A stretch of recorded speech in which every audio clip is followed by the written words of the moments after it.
Hammaga assalomu alaykum do'stlar. Sizlar meni kanalimdasizlar.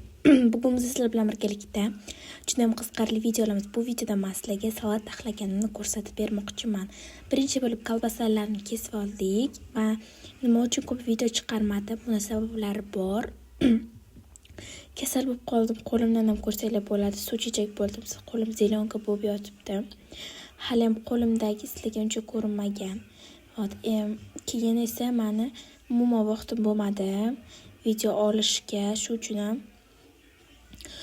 video ola olmadim. Bilasizlar, maktab boshlandi. Shu uchun ham video ola olmadim va sizlarga joylab qo'ya olmadim. Endi bo'lsa biz tuxum kesib olamiz. Bu video short bo'lishi mumkin chunki o'zi 2,5 minutlik bo'libdi. Endi bo'lsa kartoshka kesib olamiz. Nasib bo'lsa sizlarga yana videolar qo'shishga harakat qilaman. Keyingi hafta yakshanba video qo'yishga harakat qilaman chunki hozir yozishga umuman holim yo'q. O'zgacha shu bitta salat qilaman deb. Endi bo'lsa shu kartoshkadan kesyapmiz hozir. Onam kesishini qaranglar, keyin men kesishimni qaranglar. Keyin bu yerda kutib o'tiribman.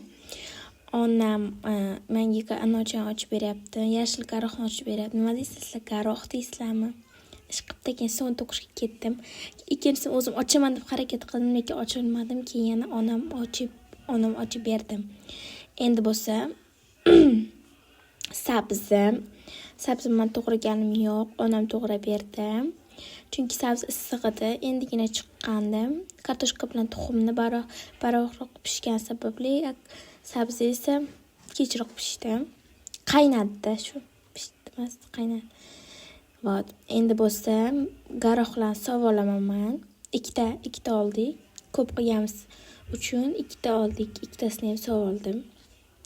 Keyin mayonez bilan qo'shib, yaxshilab aralashtirib oldim. Keyin bo'lsa tuz soldim.